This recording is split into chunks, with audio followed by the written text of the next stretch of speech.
Our first port of call tonight is in terms of discussion is on the matter relating to the Christmas Day killing of a pregnant Lagos lawyer. And this has caused a lot of outrage from Nigerians, political personalities, candidates have been speaking about it. President Muhammadu Buhari has spoken about it. The governor of Lagos State, where this happened, has also spoken about it, and he has asked that there should be an expedited investigation into the matter and justice must be served. This is also coming on the heels of the very much acclaimed protest against the activities of arbitrariness in the activities of some unscrupulous police officers who just take laws into their hands. And let me just show you quickly what some of these issues have cost our nation. And perhaps also will give you an understanding of what some organizations have put together in terms of the records in extrajudicial killings and the unlawful behaviors of some police officers. The kind of killings that we have seen that are reported in 2020, in 2021 also, and some of these that has caused some kind of outrage in the land. Tonight, I'm being joined by the Executive Secretary of the National Human Rights Commission, Mr. Anthony Ojukwu, who joins us from the United States virtually. Thank you so much, Mr. Ojukwu, for joining us tonight on the program. Thank you. How does this come to your mind, considering the heavy reporting of the NSAS and the protests that we saw nationwide, and some of the promises that we got that things will be better in terms of police relation or engagement with citizens, and in relation also to their mode of operation when they have arms and ammunition against citizens. This latest incident is not just the one that we have experienced. On Sunday, I spoke with a former chairman of the NHRC, Professor Chidi Odinkalu, who said that there is a long list of killings of lawyers. And these kind of killings are not only limited to lawyers, but he was highlighting how much of the killings that we have seen within the legal cycle. But this latest event, how does it come to mind, considering all of these past events?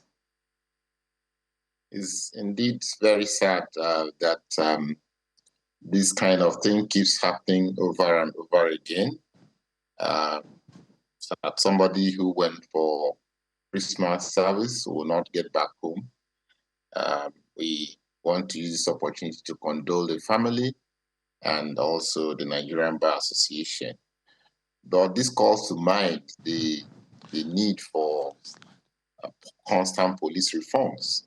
You recall the NSAS protest, where Nigerians trooped out in their numbers to protest this kind of situation. And one would say, since 2020 till date, has anything changed? Well, it does seem as if the situation has not substantially improved, because we still hear of these killings, this kind of harassment of citizens every day. We have carried out the NSAS panels, where we recommended that the NHRC and all the states, about 28 states, investigated police brutality all over this country. And at the headquarters here in Abuja, we have recommended the Police Service Commission that 28 should be, prosecuted, 25 officers dismissed, 15 other officers for various disciplinary cases, and 4 other officers for demotion in rank. But that is not enough.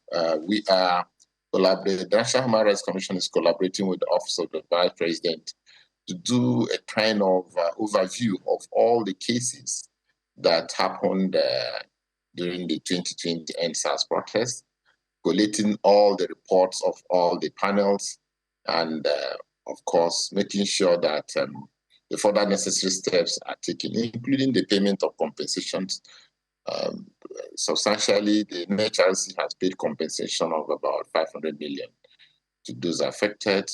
Some states like Osun and Ekiti have also paid compensation, but the other states also need to do so. And more importantly, the officers involved in this kind of behavior needs to be held accountable. And that brings it to the next level where the various attorney generals of the various states needs to prosecute those who have been indicted by the various panels.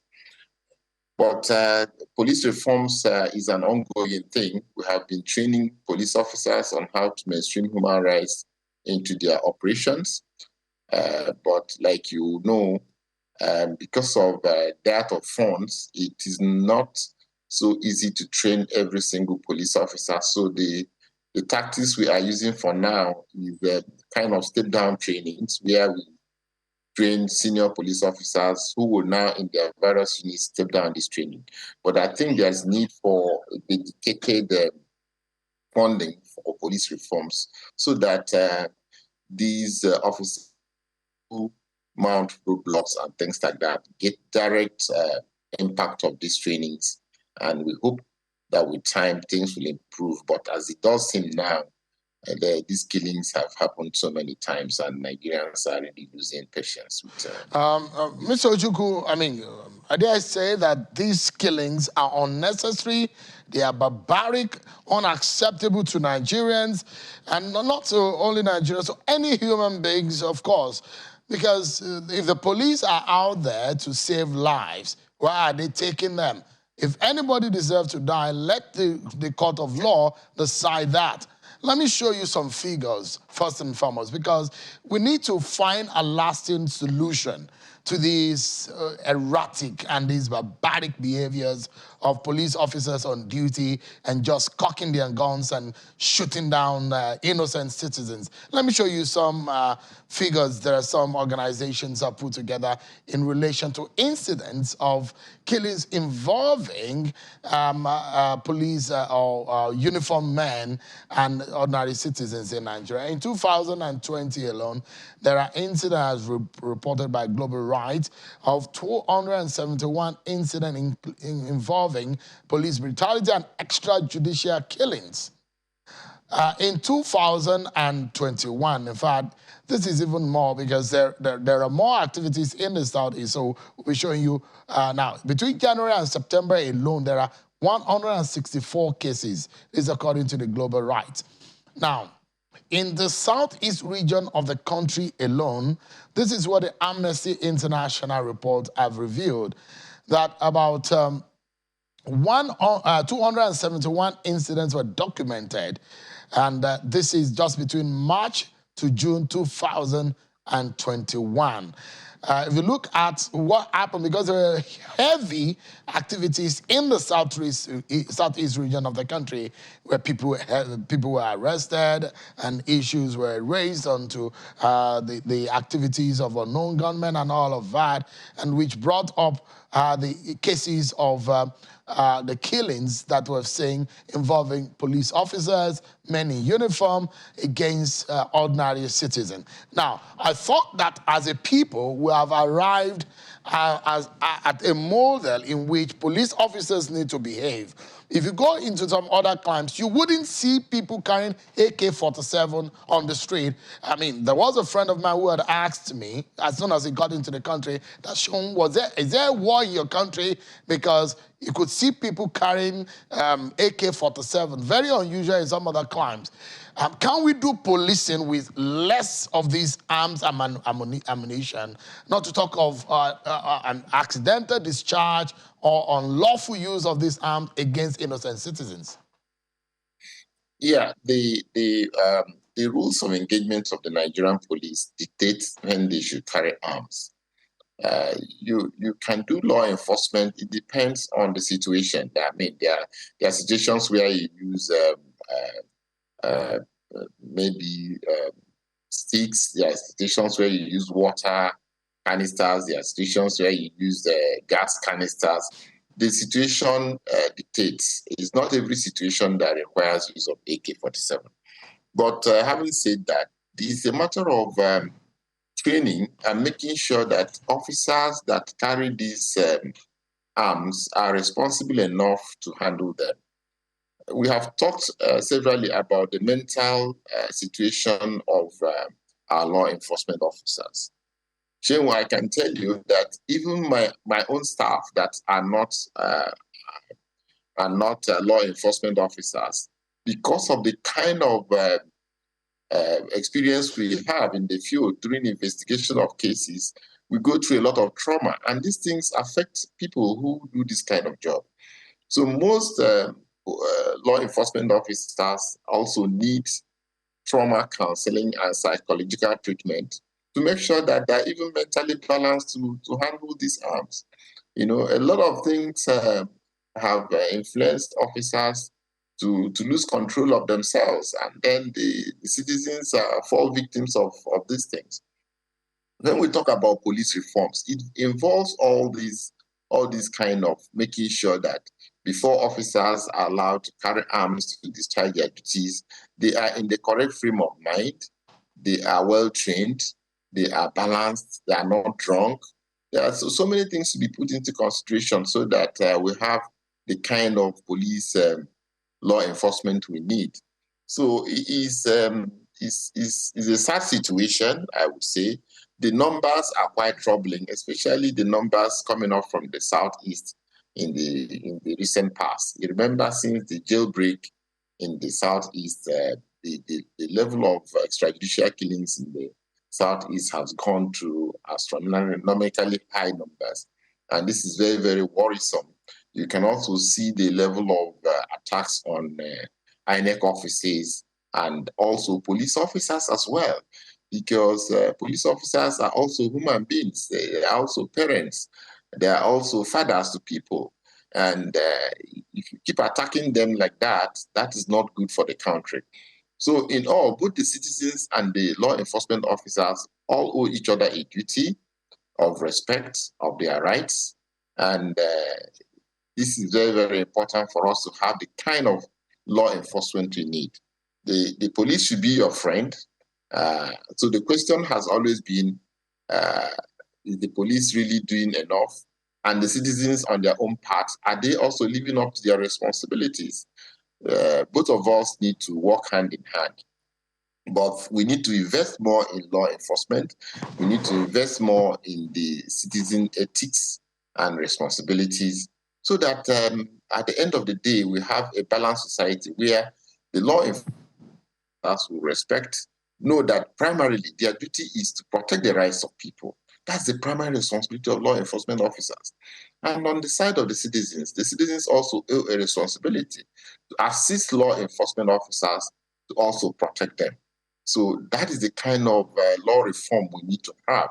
That is the kind of society we need to have, especially as we are coming near the elections now. It is very, very important that the law enforcement officers protect the right to participate in government, to participate in voting, to participate in elections, so that we complain every day that the number of people who actually come out to vote are very, very few. It's probably because people, when they check the security situation, they prefer to stay in their homes. If they are not sure their life will be secured when they come out to vote, it is going to affect them coming out to exercise their civic right. So we think we need to change how things are being done, how law enforcement is being done, and mainstream human rights into them, so that we can have a better society, which we all need to have. Yeah, so Mr. Ojukwu, I mean, you've explained what needs to be done, but I imagine that there was a big lesson that had been learned from 2020 and the incident that it culminated into. Very sad scenario that it played out, a very big lesson for a nation, not only for the people, for also for the leaders. October 2020 in Lagos and in some part of the country. Now, I thought we have learned a very big lesson, but it doesn't look to me that anything has really changed, has it? I don't think that a badly paid police officer is justified because of his welfare to be killing people. Well, mental issues are also very important. It goes down to the training, isn't it? But the crux of the matter is the political leadership of the country Has it learned any lesson at all? If there is any, can you tell us what has changed between 2020 October and now? Well, I think the change is coming, but very gradually, to the extent which you may notice. But for us at the Commission, you see, after the NSAS panels, we now see some police officers be more careful in the discharge of their duties. But the change is still very, very small, because you recall before the NSAS, what you would hear any police officer say is, "I will kill you and nothing will happen." But right now, if you have 100 police officers, maybe 20 will say, "I'll kill you and nothing will happen." 80 will not say that. So because the point is, there is a consequence because of the NSAS protest. Those who have been indicted are going through disciplinary processes. So the officers who are there now cannot say with all certainty that if they do, like, see what has happened now in the Lagos case, in the Ajah case. The Inspector General of Police has immediately ordered that the person should be arrested, and then that the law should have its course. NBA is talking, the National Human Rights is talking, other civil society members are talking. So you can be very sure that Ajah case is not going to be swept under the carpet. Now, that is a lot of improvement, managing from the NSAS protest. Because if immediate action is not taken, the lessons from NSAS is that it may snowball into all other things. So what is happening now is that nobody wants to be caught napping. You can see a lot of cases where instant disciplinary action has been taken, even by the Inspector General of Police, to deal with errant police officers. So, and a lot of early room trials are going on. This may not be in the eyes of the public. You can see the response unit responding to, before, maybe when you call them, it will take a day or two, but now when you call them within some hours. Mr. Ojukwu, I mean, I was the reason why I asked that question was, we shouldn't even get to the point where an innocent citizen dies. First and foremost, that woman that was killed was carrying a baby. Is a mother to a child or to children. Is a wife to a husband. Is a sister to somebody. Is a sibling to somebody. Is a child to somebody. Is a neighbor to somebody. Is a worker, an employee of somebody. And is a such. This shouldn't have happened in the first place. I mean, and I'm saying that if all of those that happened 2 years ago, in 2020, happened, we shouldn't even, get to the point where anyone will be shot dead. That is the point I'm making. That, I remember that America, the way it responded to the 9/11 incident, it was, they made strategic and direct answers. They gave direct answers into solving or tackling terrorism problems in their country. And if we have on a huge scale what happened in Nigeria in 2020, I thought that there would have been some creation, innovation into how police officers relate with citizens. For example, body cameras. I thought that the nation, Nigeria, would have invested money into ensuring that this kind of thing does not even happen in the first place. And that was why I was asking, is there anything that has changed anyways? Because if people are killed, they're gone. I can agree with you, Shem, that the response is not as fast as we would want it. Of course, a lot of laws have been passed. Yes, the Police Act has been amended. There's the Violence Against Persons Prohibition Act. There is the Criminal Justice Act. There are a lot of law reforms legal reforms that have been going on. I agree that we could do a lot better than this. It's the death of a single person, the death of one single Nigerian is annoying enough. Especially the circumstances. This lady died was totally unnecessary. It was avoidable. It's condemnable. However, But I don't want a situation of total loss of hope for us. I believe that even the police authorities feel very, very bad about the situation. It's just that we need to do a lot more. The country needs to be, invest a lot more in reforms, in police reforms. But I don't, like you said, the political authorities, the investment they're making in law reforms is not creating the impression to me as if it's serious enough to deal with the volume of problems that emanated from the NSAS protest. I think we need to do more as a country because, like I said, this kind of situation that are totally avoidable should not have happened. However, you also agree with me that the level of illiteracy, with poverty in the country and situations, it is totally not possible to have 100% clean slates in this kind of situation. But the most important thing is, if anything goes wrong, those people must be held accountable and justice has to be served. And in this case, we're going to ensure that justice is served. All right.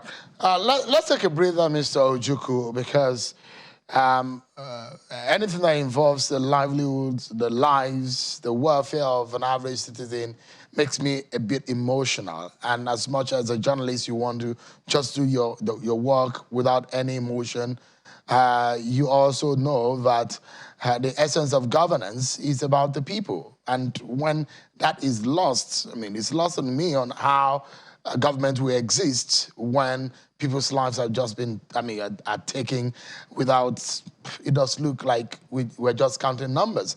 And that's why I'm looking, if a child is bitten by a dog, a parent will probably keep the dog away far from that compound so that that doesn't happen again. Not saying, oh, I hope that we guard the dog from not biting again.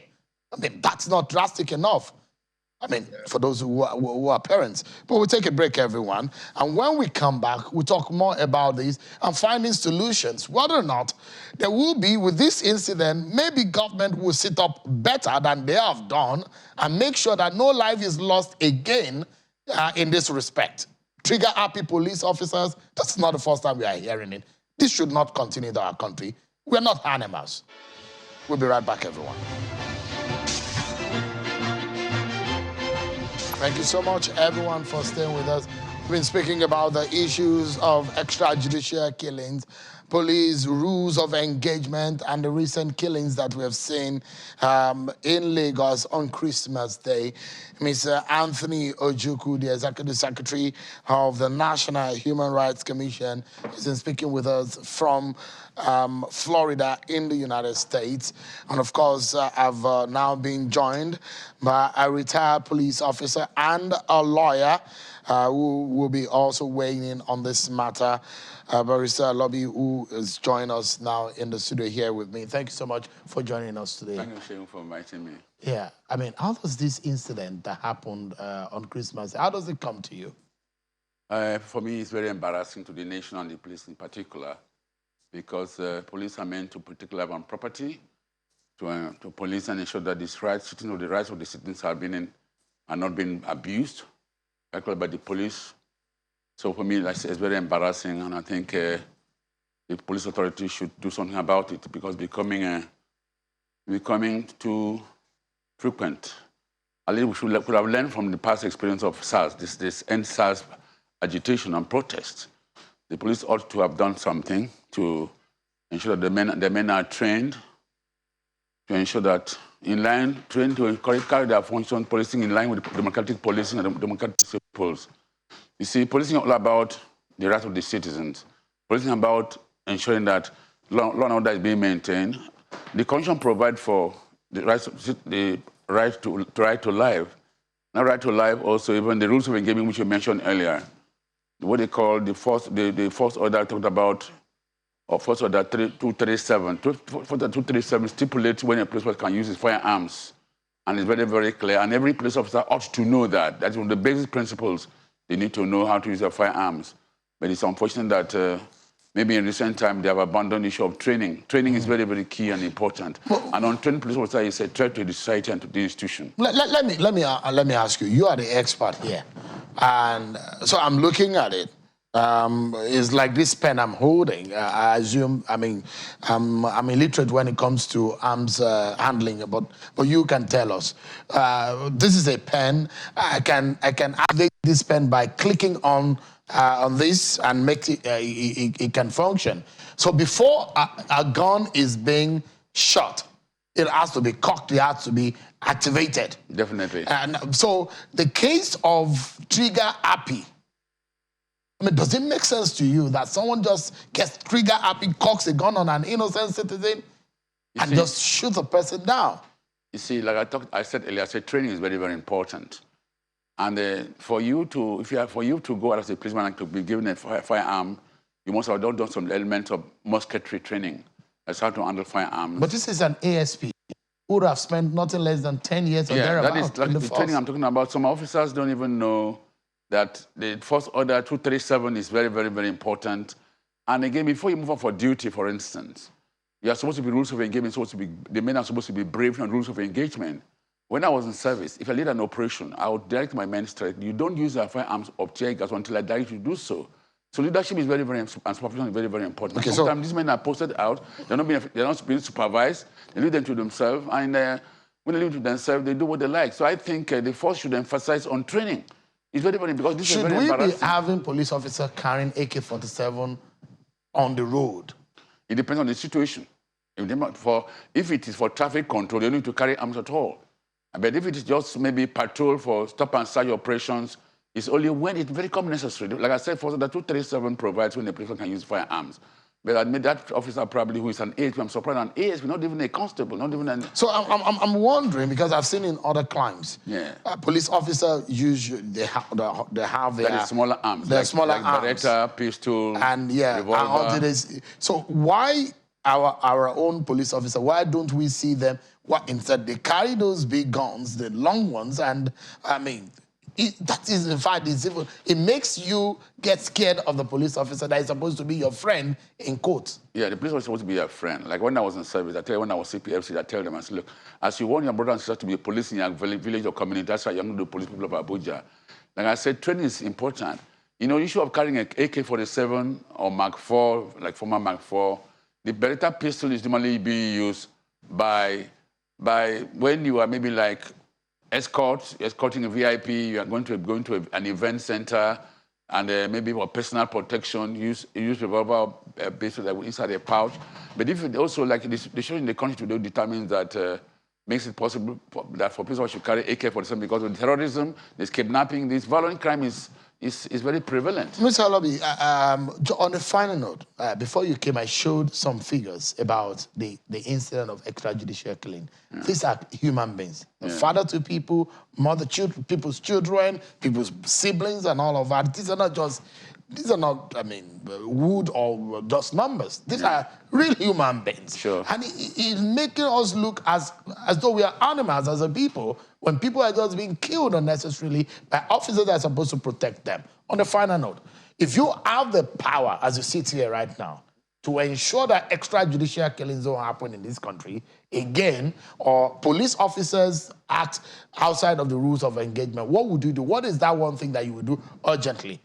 First and foremost, training, I've always emphasized. Training, for me, I ensure that my men are trained. And then when they are moving for a new operation, they must be properly briefed on the rules of engagement. Don't do this, don't do that, and you must ensure the men are supervised. But when if you go for an operation, you leave the men to themselves. You know what they like. They can go out of the laid down principles on rules of engagement. The important thing is supervision.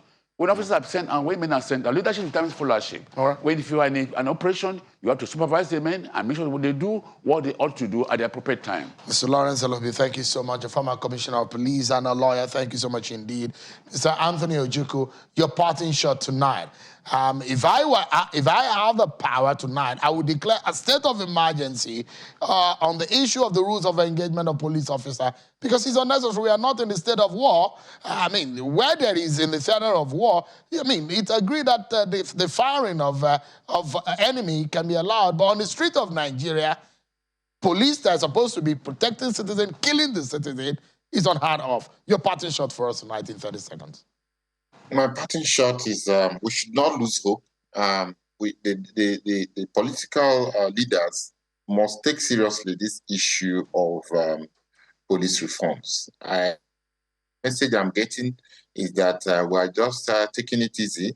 We need to deal with it holistically if we want law enforcement to improve in this country.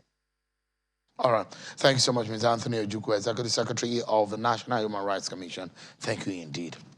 Thank you so much also, Mr. Lawrence. It's good to see you again. That's what I came. Let's go.